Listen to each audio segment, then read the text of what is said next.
Had some practice, that's for sure.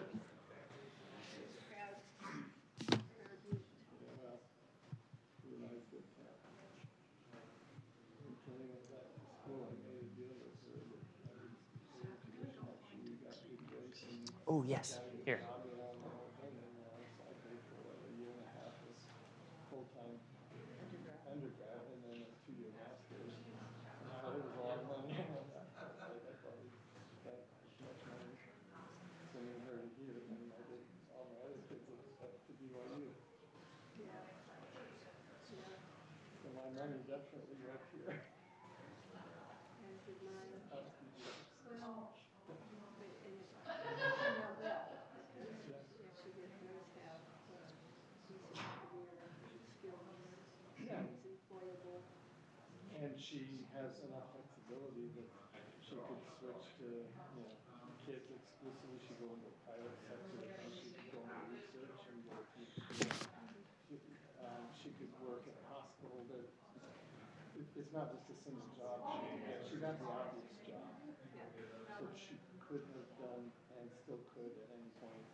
Yes. And I'll do a brief introduction. I'll tuck this way down. I'll tuck it down here just so it's out of sight right there. So.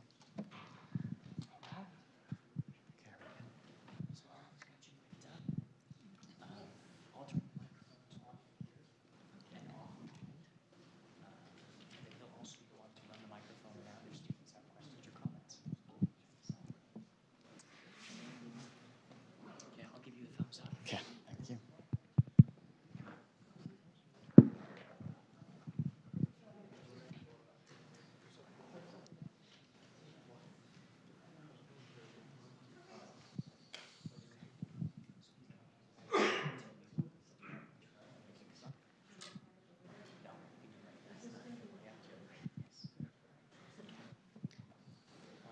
Okay, you guys good? All right, good afternoon. Welcome to today's forum. My name is Arden Cook, and I'll be the forum host for today's conversation. The Hinckley Institute of Politics is a nonpartisan institute at the University of Utah. The Hinckley provides an array of transformative experiences for students through internships, forums, and classes. Hinckley forums seek to foster public discourse and civil debate on the most current and pressing issues, bringing in local, national, and international thought leaders. This forum is titled Hope, Purpose, and Service in Times of Change, and is presented in partnership with the College of Social and Behavioral Science. We want to thank April Goddard for her leadership on this event, as well as our partners, the University of Utah Press, the Tanner Center for Human Rights, and the Office of Global Engagement. I will now turn it over to Dean Michelle Camacho to introduce us and start our conversation. We are grateful to have her here today. Please welcome Dean Michelle Camacho. Thank you.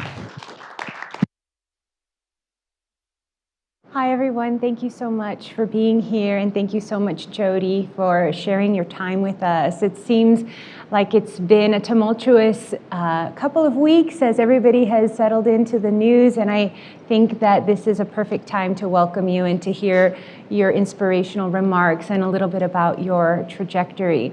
And thanks to all of you for being here today. I was just wondering if a couple of you could share, why did you choose to come to this event today? Anybody want to offer a couple of comments? Or are you representing any group? Yes? So I'm in my MPA program, with one of the classes I'm taking. It's a requirement. Requirement sounds just too hard of a word. I wanted to be here, but it's a requirement to come and see some of these presentations and how they link with policies. Yes. We'll try to make it interesting enough. Oh, it's great to see you. Likewise. Yes. Anyone else on this side of the room? She's my sister. Ah, okay. Well, family and friends are all welcome. It's great. Thank you. All right, so let me tell you a little bit about our guest today.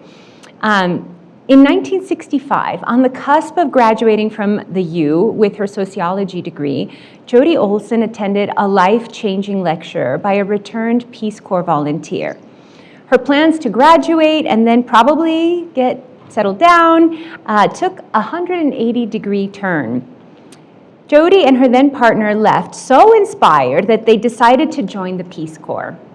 Her service as an education volunteer from 1966 to 1968 in Tunisia launched her career, which 50 years later culminated in her service as the 20th Director of the Peace Corps from 2018 to 2021. This fall, Jody released a book through the University of Utah Press, A Million Miles, My Peace Corps Journey. In it, she shares her life story along with what she has learned through a lifetime of service. In addition to her bachelor's degree from the U, Jody also has a master's of social work and a PhD from the University of Maryland. Among her many accomplishments, she also boasts 2 honorary doctorates and was a teaching fellow for the Harvard Kennedy School. Please join me in welcoming Jody back to Utah for what I know will be an inspiring conversation about hope, purpose, and service in times of change. So Jody, your book had so many personal elements and also stories that felt touching and sad. And one of the things that I think all of us can relate to is how when you think back to your own personal history, there's always going to be some incident, some turning point, something that you reflect on that is pivotal for you in some way. And maybe you haven't quite identified what that is at this moment, but can you start off by telling us a little bit about the Peace Corps, its impact on your life, and how you have seen its impact on others during your time at the Peace Corps? Thank you. And I want to say this is the best dean in the world. I'm on the Board of Visitors for the college, and I sit in my study in Silver Spring, Maryland, and I watch this wonderful, enthusiastic face of a person who arrived about 3 years ago and has just really made the U her home. So thank you. Thank you. I'm honored to be here with you. As the dean mentioned, my career, well, who knows what a career is, but it began when I was a junior here. I was in a sorority dinner back there when they had lots of sororities and lots of people who had lots of dinners. And this scruffy guy stood up. I mean, he looked pretty scruffy. You look much less scruffy than he did. And I was engaged. And he stood up and he talked about Peace Corps for 10 minutes. And then he sat down. And when one thinks about taking risks, that moment when he said, "Thank you very much," and sat down, I thought, here I was, junior, gonna get married the next year, stay in Salt Lake, have kids, do all that stuff. I went, I have to do that. That moment, I said, I have to do that. Why? I don't know. So the next day I broke the news to my fiance, guess what? And he said, okay. And a year and a half later, we were in Tunisia, North Africa. Now Tunisia is an Arab country on the Mediterranean Sea. It's a little sliver country between Algeria and Libya. I knew nothing about that part of the world. It predates anything electronic. And what I learned in those 2 years, I had no idea, but what I learned in those 2 years was taking risks, because I took a risk to get on that airplane. We weren't married very long. Go to a place where women are covered, men are largely covered, they speak languages I knew nothing about, where I looked at the desert and I looked at the Mediterranean Sea. And on that first day, again, risks, vulnerability, trust people you don't know. I was standing in the classroom. There were 40 14-year-old boys in the Lycée de Garçons in Sousse, Tunisia. They spoke not a word of English. My French was horrible and my Arabic was non-existent. And I remember standing, here I am, here's this, there's all of you. You all have dark hair and you have dark eyes and you're all looking at me. I'd been in the country 3 days. And my first thought was, oh, see that door there? I could walk through that door, walk down the Lycée hallway, out the door, get on an airplane and go back home, back to the United States. I was so scared. I took a breath, and instead of walking out the door, but just think of you all just staring at me like, and now what? I stepped forward and I said, good morning, my name is Mrs. Olson. And that began the 2 years. But I say that because the humility, the overcoming the fear of saying in your head somewhere, I'm going to make this work, I don't know how, but it is going to work, changed my life completely. And what I have tried to be since that time, be present with people, listen to stories, trust people I don't know, let myself be vulnerable, because I don't learn unless I'm vulnerable, and respect others and partnerships. But it took those 45 times a day, 14-year-old boys, for me to believe in myself and in them and become friends. And I have tried to live that all these decades since. You know, the year that you graduated, there was so much going on in the world. It was a time of great political polarization, unrest, conflict, violence, both in the United States and abroad. How do you think that your time in the Peace Corps helped you make sense of the realities here in the US? I've actually taught abroad, and I had students who wanted to make a difference, but they weren't there very long, and they weren't from those places. And I always would encourage them to think about what are the social issues that you are seeing here abroad that can help you better understand our realities in the United States. So can you share a little bit about what was happening in the world at the time, the escalating conflict in Vietnam, the civil rights marches, the social unrest? How did your time abroad help you make sense of what was happening in the US at the time? We're talking about 1966 to 68. This is probably before your grandparents were born. But in that time, again, no internet, nothing that really connects you with the US, except little pieces that would come in from Newsweek magazine once a week, which we cherished. The last 6 months I was in Tunisia, Martin Luther King was assassinated. Robert Kennedy was assassinated. President Johnson decided to not run for re-election. And as we were in Amsterdam, getting ready to get on the airplane to fly back to the United States, the end of August of 1968, we were listening to a radio news broadcast of the Chicago riots as part of the Democratic Convention. We were coming back for Bob to go to Columbia University for his master's degree. We found out in March that Columbia University was closed because of the Vietnam riots and Morningside Drive, the civil rights riots. We didn't know whether it was going to even be open when we came back. And we thought, as we were in Europe that last month before coming back, should we even come back to the United States? What's happening in the United States?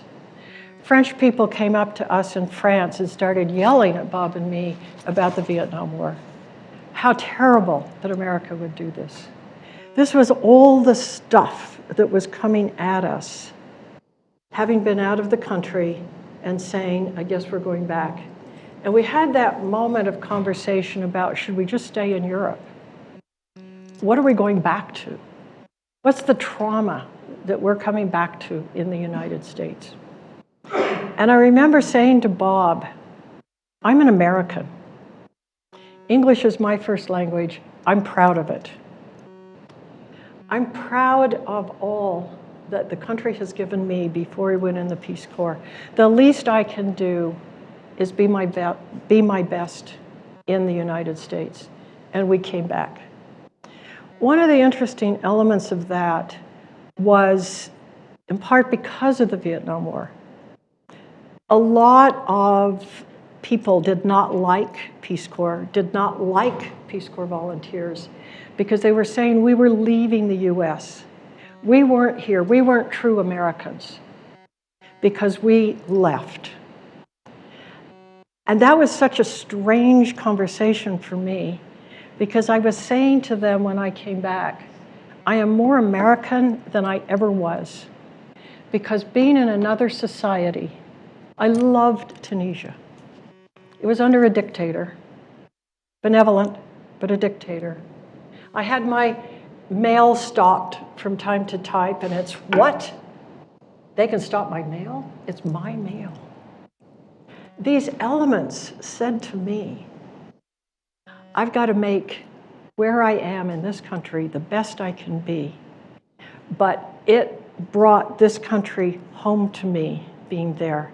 And I've been everything I can be to help make the space I've been in here in the United States better because of that moment of understanding the gifts I had gotten before I went in the Peace Corps.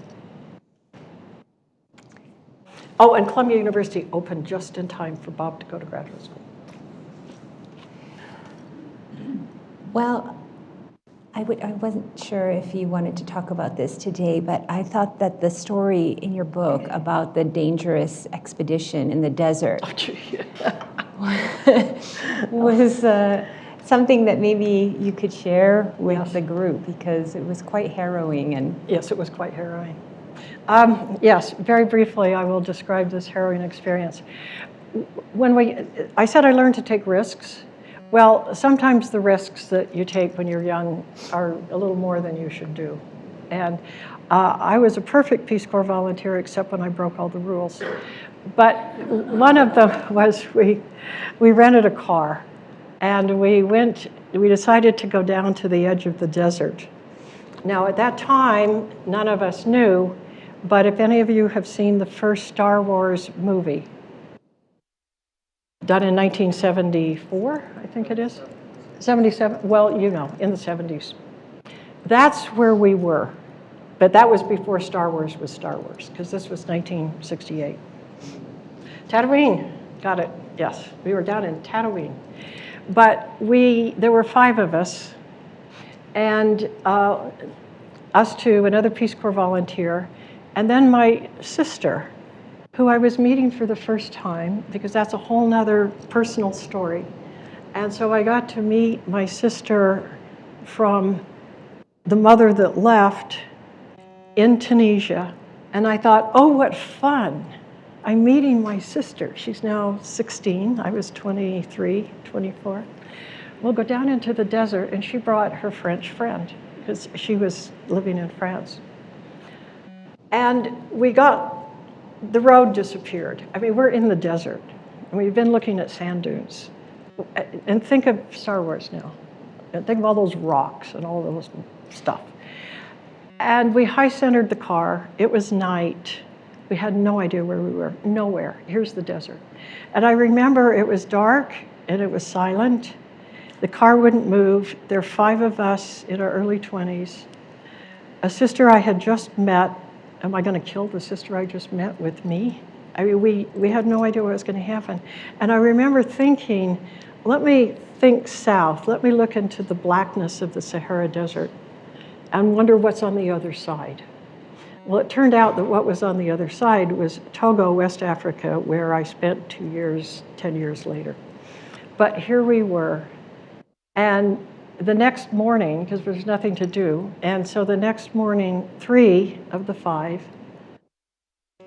couldn't sit around. We were lost in the desert. No phone, no communication whatsoever. But 3 started walking got to walk somewhere. And there was a hint of what was left of a road somewhere. And I was sleeping in a sleeping bag, and then Catherine, the French friend, was in the car. And I suddenly heard bells, and this shepherd came up. I mean, truly, it might as well have been a Christmas card picture.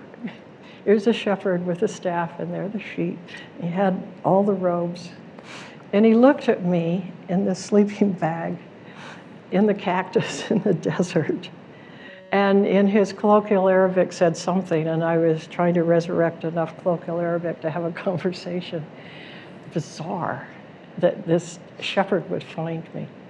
So I knew there's life somewhere. But he said, oh, finally, that 5 kilometers down the road is a village. And I thought, oh, at least we'll live. But at that point, I knew we were going to lose the car, we were going to be sent home, and I was going to have to buy a car to repay this mess we had gotten ourselves into. And so I sat and waited and hoped for the best. And then about an hour and a half later, coming down the road was it was like a great big huge Jeep. And in it were 2 fellow Peace Corps volunteers and a USAID who owned the Jeep. And they happened to be coming on that same dirt missing road to go to that little village. Now, my husband and Cindy and the other Peace Corps volunteer had just left that village, knowing that they had to walk many more kilometers because the village said, oh, we have 1 telephone, but it's not working on Sundays. And this was Sunday. But we'll give you a camel. And because that's all we got. And they said, no, we'll walk. And it was right after that, they were walking the 21 kilometers to what was the Makmata Hotel. And again, think back to Star Wars, opening scene of Star Wars, when he was with his aunt and uncle. He was staying he was in the Makmata Hotel. Anyway, so they were nowhere. I was nowhere. I knew none of this. And up comes this Jeep with all the equipment to get the car off the rock, to redo the tires, and to save us. But that harrowing moment, one, taught me to, when I take risks, to be careful with the risks I take. And that I really had better follow the rules once in a while. But also, as Cindy and I, again, this was our first time together. I'm sorry Cindy's not here right now, but she's at the dentist. But we looked at each other and we said, can we tell our mother? Can we tell Francine this is how we're meeting? This is what we're doing to each other? We're killing each other out here on the desert. We decided that Francine would never know what happened, and nobody else would know, and Peace Corps would never know. But it's important to take risks, but judge your risks before you start. Thank you for sharing that. No, I think it's important to hear about, Utah is a state that attracts a lot of adventurers. And sometimes, I know, just speaking for myself, I've been caught in flash floods. I've been caught, I think, with the wrong attire in this weather, given I'm from California. It happens all the time, actually. And so it's just, I think, a unique experience because when you're out of your comfort zone and in a completely different environment, and this is a time before email, before cell phones, before GPS, before satellite technology, it really was a very desolate and terrifying, I think, experience. But those are the types of things that really shape your leadership, shape your understanding of how you're going to approach terrifying encounters. Terrifying experiences, yes. So tell us a little bit more. I'd like to share another story with us about your time in the Peace Corps. And does everybody know what the Peace Corps is? And are any of you thinking about maybe embarking on a Peace Corps? Oh, okay, great, yes. And there's one more. Where is he? There's 3. Raise your hands again. 1, Oh, there you are. 2, Yeah, 3, Senegal. Where you're thinking of? Sorry? Do you know where you're thinking of going? Africa. Good. Oh my goodness. Yes. Okay, all right. Hopefully, let me just, in 3 sentences, Peace Corps. And Lauren is the recruiter. Boy, we're so subtle here. I apologize for any subtleties included. It's 2 years in a country And as you heard, what my beginning was, you have to be vulnerable, you have to take risks, you have to trust, you get to know, you become as close to people in your community as you are to your own family. When you finish, you have built a lifetime of experiences in those 2 years. They guide you, strengthen you for the rest of your life. And when I was talking to volunteers in Senegal, as they were starting their service in Senegal just recently, I said, each of you is given a backpack. Now it's clear, it's invisible, and for 2 years, you're putting experiences into this backpack. Hopefully not getting lost in the desert, but you're putting really incredible experiences. And then this backpack, the goal for this 2 years is to make this backpack full of experience, of friendships, of families, of eating, of vulnerabilities, of partnerships, of leadership. And then you're going to wear this backpack for the rest of your life. And you're going to take little pieces of this backpack out and use them. And I just am so thrilled that I've been able, for these 50 years, take pieces of what I had filled up to use and to care about and to be a better person because of what that 2 years gives you that you cannot get in any other way. So all of you who are thinking about it, again, I had no idea until that person stood up for 10 minutes. And I am eternally grateful to him for that experience. And then you asked me something else, didn't you?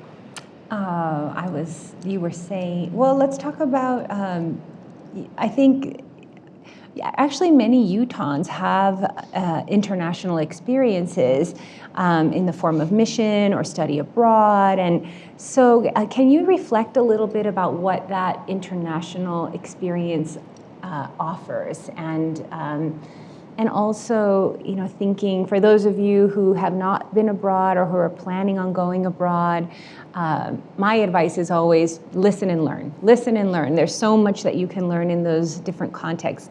Tell us a little bit about what the Tunisian experience offered you. There's so many different cultural elements and so much to glean. So what are...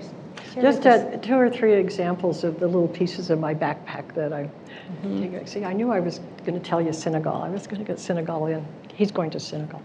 I don't mean to embarrass you. One of the elements was that when I was teaching English, a lot of the students talked about their grandparents in their house or in their little space that they lived, and how important the grandparents were in their life. And the grandmother, it was more often the grandmother, would be in the living room or in a little room off the living room of their houses. And I got really intrigued with 14-year-olds' perspectives of the value of their grandparents, but particularly their grandmothers, and the stories that they learned from their grandmothers, and the caring that they described it.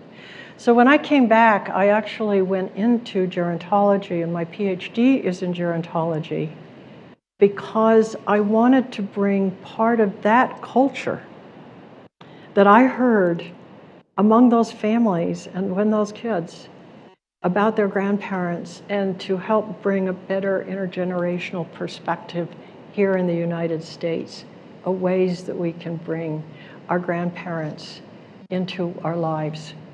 Let me give one other quick example. When there were people also teaching at the lycée that were French, because it was French Coopérance, and it was a former French colony. And so us Peace Corps sort of came in, and we're the scrubby folks from the United States. And so when I was teaching the English, I would only use English in the classroom, which meant I got really good at stick figures and stick drawings. I mean, they looked terrible, but they got the point across, because I would draw to help introduce words. And so to help introduce the words, I would draw the Tunisian coat that I wore. I would be drawing the little Tunisian prayer rugs and the other little rugs that we would put in the house. I would be describing the Tunisian food that I ate.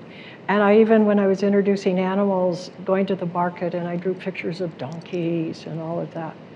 And about 3 months into that first year, when the students could start learning English or speaking English, Mrs., you like our food?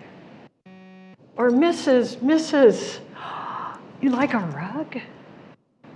Mrs., you're wearing our coat. Do you like our things? And I was so taken that they were saying, they were asking, did I really like what their things, what their activities, who they were? I liked that. I don't want to be disparaging of the French, but the French kind of lived in their world. And so I was that European, that foreigner, that loved what was them. And so one of the real cultural learnings for me was to absorb, to feel what's part of people that are very different from me. Because when I absorb and feel what is them, I'm getting to know them as human beings. And these students became my kids. And they would take me home and introduce me to their fathers. And they would bring me those wonderful olives that at first I didn't like, and then I loved them because Tunisia was all about olives. And the second-hand olive oil that wasn't even pretty to look at. But that was so important, to be present wherever I am and be part of what that experience and who they are, that I can take into myself and join them in their experiences. When I was in my 20s, I was a Fulbright scholar to Bolivia. And actually a guy that I ended up dating was a Peace Corps volunteer. And so the Peace Corps folks and the Fulbrighters, we would have socials, but there was really a dramatic disparity in our quality of life. The Fulbright Fellows, we received a stipend of $1,000 a month, which back in the 90s was a huge amount of money, especially in South America, in Bolivia. And the Peace Corps volunteers, they lived on these shoestring budgets. $200 a month. And I remember the guy that I was dating, his name's Samir Saluja. He told me that he got mango fever because he went an entire week eating only mangoes because he was out of money. And I just thought, well, that is, first of all, mango fever doesn't exist, but I love the idea that, you know, there's this folk illness that you learned about because that's what they told him, oh, you have mango fever. So it kind of resonates with what you're saying about the cultural relativity and learning to mesh with the lifestyle and adopt the diet and all of those things. Sometimes those encounters can cause some frictions, and sometimes they also yield these like tremendous moments of enlightenment. Can you reflect on any encounters that you would say offered either that friction or that sense of feeling illuminated? There's that very extreme one, and so I'll it's in the book, but I'll go through it as quickly as I can. But when you're talking about needing to be present with other people that are making decisions that you have no idea, here's an example. My second year as a volunteer, I worked in a birthing hospital, a maternity hospital. And so women would come in from the villages to deliver. And they would usually come in, deliver, and then take the baby home that day in the same cloth. I mean, there was electricity and running water, but nothing else for these women. And the women were giving birth almost every year.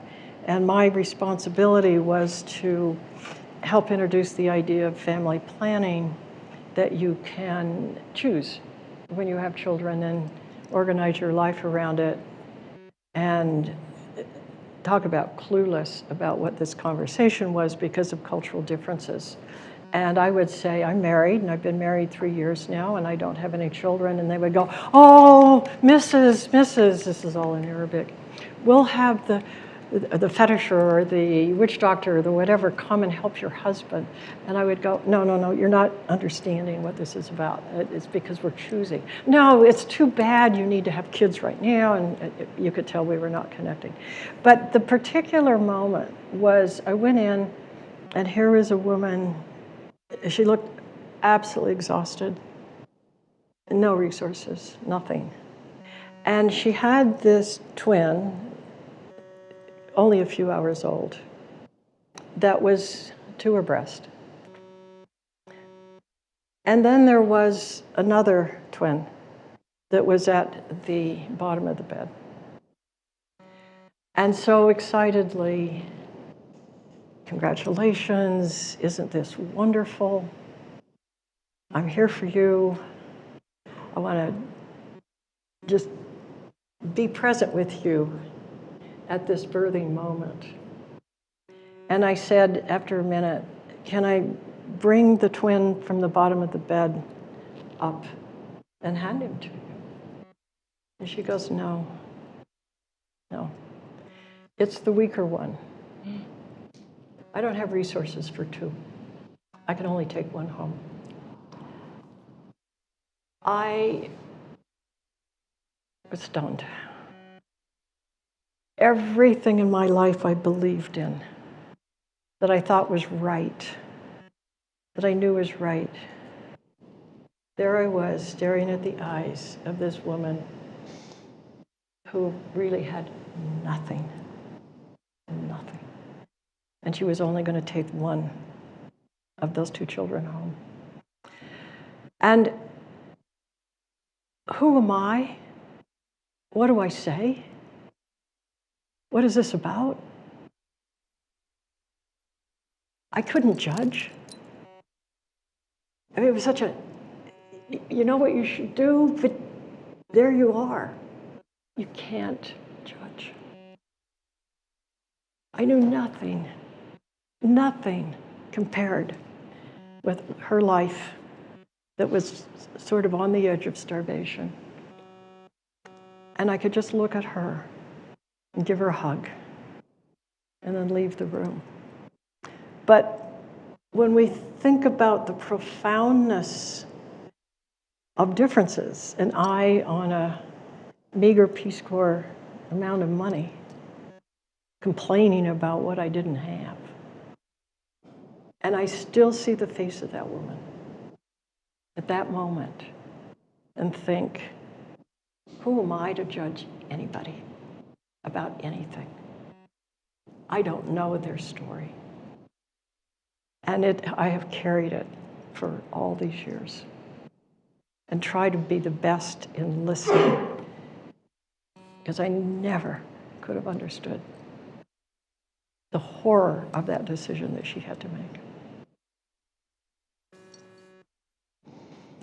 Well, that's a really hard story to hear.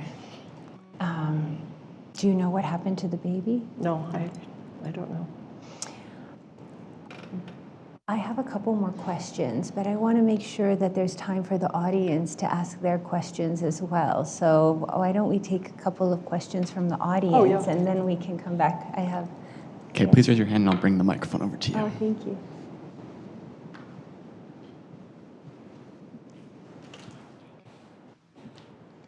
Hi, I'm Camilla. I'm studying Arabic and political science. And I'm wondering, what advice would you give to us as like juniors and seniors or whatever you guys are, looking for careers to make a difference? That's actually one of the questions I have, so good job. Yeah. I'm not smart. Wow. One, congratulations for political science in Arabic. What advice I would give, other than beginning to go online and look at what international organizations are doing, or any kind of service organizations even here, and I'll come back to that. But what's really important is to find a mentor. And I hear this so often from students. It's hard to find a mentor or a couple mentors that are kind of in the field that you would like to go into. And mentoring is as much as possible, not screen time, but face-to-face, eyeball to eyeball, conversation to conversation, story to story, so that you can get help organizing your own thoughts and what you really would like to do as you go into particularly an international experience. And also, in terms of service and volunteering, that the communities here are so diverse, and being part of communities that are very different, languages that are different, or even semi-different, but giving away yourself in a community. And that sounds, you think, no, but I really want to go to France, or I want to go to Thailand, or wherever it is. But it begins right here. And I was reading through the AmeriCorps program here in the state of Utah. Utah, what's it called? Oh, one of you knows what it is. Do you know what it is? Yeah, but it's the AmeriCorps program here in the US, which are volunteers, which is where you can volunteer for NGOs here in the state. And Utah and you all, I'm getting to the answer here, but this is all part of it, should be really proud of the service organizations that are here. I'm part of the Maryland AmeriCorps program, through the governor's office. You have 3 times the programs that Maryland has. And the programs here in Utah, there's 4 here at the University of Utah, 1 here at the Hinckley Center. There are through BYU, through Utah Tech University, but ones with Black doctors, ones with the Arab community, ones with public schools, several different charter schools. Just go on the website. I was in awe of the ways that any of us, or any 2 or 3 of us, can reach out to these organizations because they already have a volunteer program that puts you in places that you aren't normally in every day. That begins to build the risk-taking. That begins to building the confidence that I can be in a different place and be successful at it, is right here. And I am in awe and humbled by the opportunities that are here in Utah. It's extraordinary. Also, if you're looking longer term internationally, any chance you have, as I say, in a different community, in a different language, but overseas, on any kind of a study abroad or a service mission, any of those kinds of experiences that put you in another culture. And in being in that other culture, how to be present in that culture, how to hear the stories in that culture. Now, what you're not hearing is getting a degree in economics, or getting a degree in public health, or getting a degree in international legal studies. That's all doable. The hardest part is the self part, the community part, the trust part, the management part, the acceptance part, the partnership part. Because I have watched public health officials fail in another country, not because they didn't know public health. It's because they didn't have those other things. Because the service we give, if we're going to be an educator, a doctor, a computer engineer, in a different culture, language, folks, nothing happens until you have established trust. They will not listen to you unless they trust you. And they trust you when you show your own vulnerability and trust them. And that takes time, it takes effort, it takes conversation, it takes stories, it takes listening, no judgment. Again, this is kind of an odd part of the answer, but the rest can happen if you have creativity, you have curiosity, good sense of humor, patience, and you give yourself away. That you learn who all those around you are. Because together is where the change happens. They know the change. You don't know the change. I can give 150 stories about volunteers who thought they knew what the village needed. The village knew how to take care of those volunteers and how the volunteers just, very quickly. All right, here's one quick story that says why those qualities. For the volunteer who had a degree, was very good at Spanish, and went to the Dominican Republic. And she looked around in the community, and sure enough, they needed more latrines. There it was. More latrines. Latrines. She knew it. So she was talking. And as she learned more about the community and went into the indigenous language, beyond the Spanish language, what she was hearing is, we want a soccer field. And so, no. Look around, they need latrines. Absolutely, they need latrines. And so she would go through it again. Soccer field. She went through it again. They don't know what they need. They need latrines. Well, finally, after about month 8, she was telling me this story. She went, okay, because she could get a little bit of money. Peace Corps volunteers can get a little money. We're talking about $2,000, $4,000, and with the community build a project. So she goes, okay, we'll do a soccer field. And they spent the next 6 months putting together a basic soccer field. And she said, all of a sudden, she understood. That soccer field became a safe place for families to come together in that community with the kids. I mean, forget playing soccer. They played soccer on it sometimes. But it became a safe community center that they all needed. She had no idea until she listened and heard the story and had herself go, wait a minute, it's about this community. It's not about me. It's not what I think people need. So that's why I go with the more subtleties of how to prepare for international service. The other stuff, you pass all the tests and you get all that part done.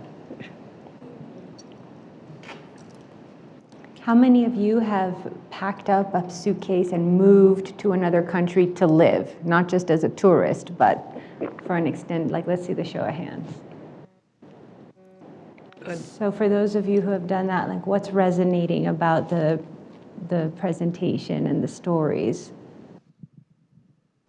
One thing that resonates with me is I think that I'd have a lot of conversations with the people that I moved out to the country with. And, the people who got the most out of that experience are the ones who immersed themselves in the culture the most, tried to make friends with the locals, didn't try to hold judgments because a lot of people's cultures are so different to our own. Mm-hmm. And it was the people who kind of let go of their own preconceived notions of how they wanted the trip to go or what they wanted to do when they got there that ended up getting the most out of the experience. So. Mm-hmm. Thank you. I might note, related to all of that Peace Corps gets these small grants from USAID, which is the big official international development part of the government. And so they authorize the money to Peace Corps, and then going through the process I just described, we give it to the volunteers to, as a community, do these very small-scale projects. Well, USAID, after 35 years of these projects, did a review, a study, to see how successful it was. And they found that 85% of those projects of the past 35 years, 85% were still going. They came over to Peace Corps and said to us, we've had nothing in AID that approaches the success of your Peace Corps projects. Number one is exactly what you've said. You listen and you put together something that you know the community believes in.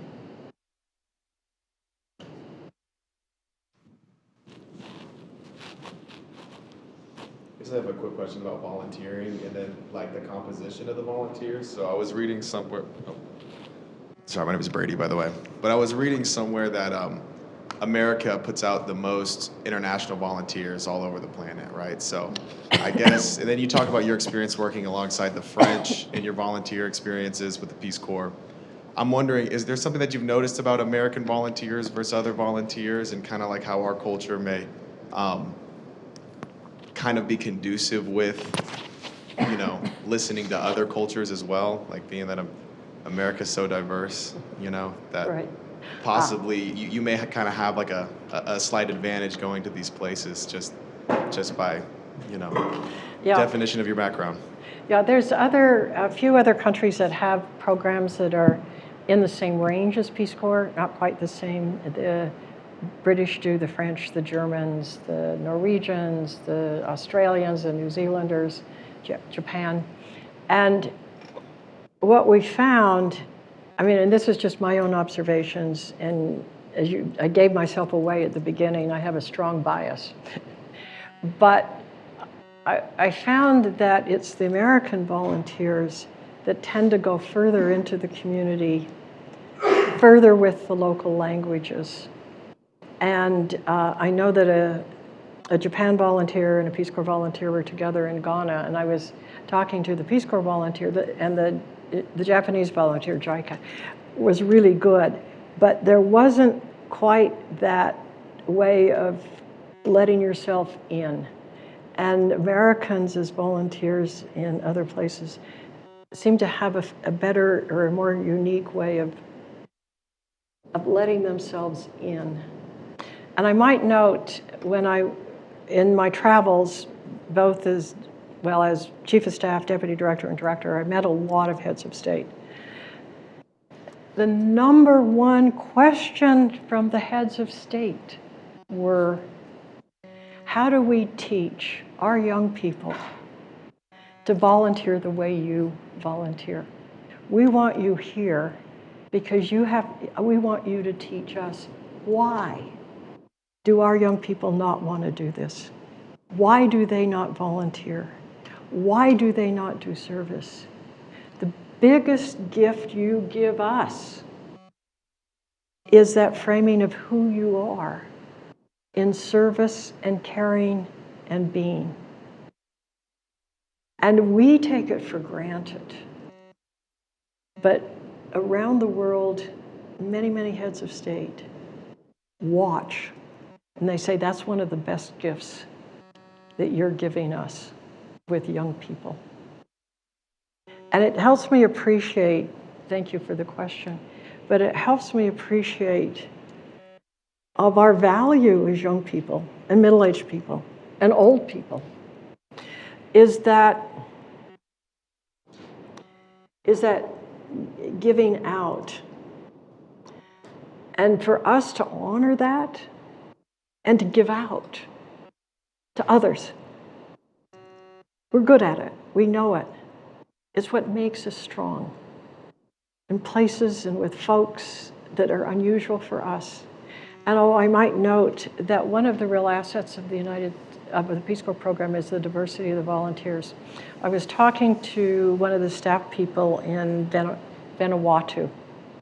Now, Vanuatu is the island in the world that has more storms than any other island in the world.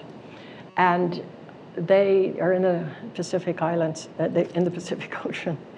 And I asked her, I said, Peace Corps has been in Vanuatu now for 25 years.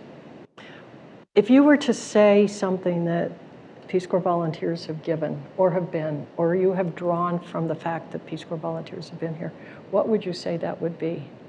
She said, with hardly a second thought, it's the diversity of the young Americans who come here as volunteers. We're all Vanuatuan, or whatever Vanuatu people are. We're all these islanders. We've never seen diversity. We've never understood all the hues and colors and backgrounds and differences that you bring. You have given us a global richness just because of who you are. And that's a gift that everyone in this room has that we can give. April. I want to just wrap things back to the topic of the lecture, because I am recognizing that we're almost out of time. How do you personally, I mean, for many of us, this is certainly a tumultuous time, you know, in some ways very similar to the time when you graduated to the U.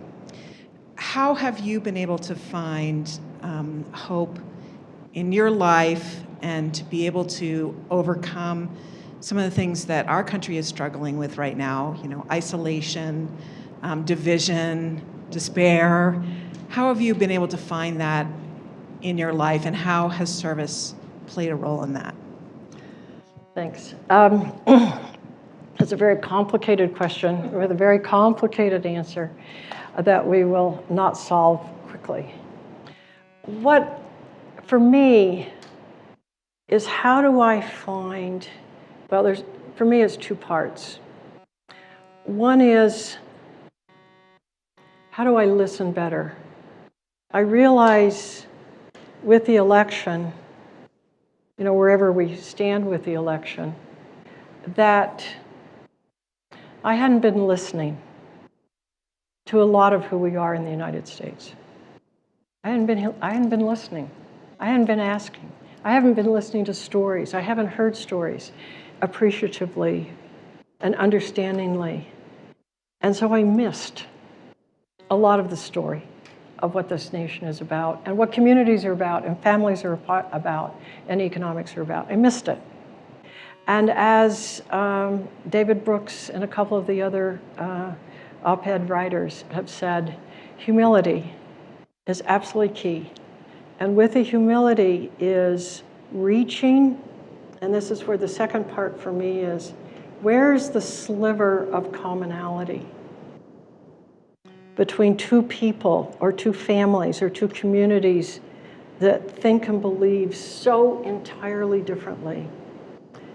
Where's that sliver that becomes that beginning point of being able to share stories that we can believe in?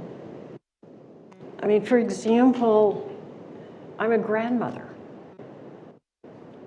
How do I talk to other grandmothers whose whole way of thinking might be very different from mine?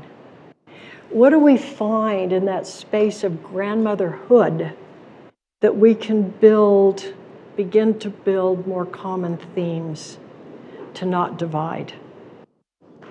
And we can't go farther unless or until we hear. And we try to ask questions, but then we ask that person to hear our story in that smidgen of what a common thing is. And I try to do that on a daily basis, and partly why I was talking about volunteering and service. The big picture America issues are not going to be solved without the thousands and hundreds and thousands and millions of tiny pictures of where we come together on the smidgen and try to hear the stories. Now I can make a political statement saying, get off of social media, get off of the algorithms that take us down those horrible rabbit holes wherever they take us. It's one of the worst things that I think is happening. that forces the separation. And to sit down eyeball to eyeball. Sorry, I keep doing this with all of you. I don't mean to do that. But that idea that we see each other in the face and we have to say to each other face to face that we begin to heal. Okay, unfortunately, that's going to be all of our time we have today, but please join me in thanking our guests. Thank you. Thank you. Thank you all so much.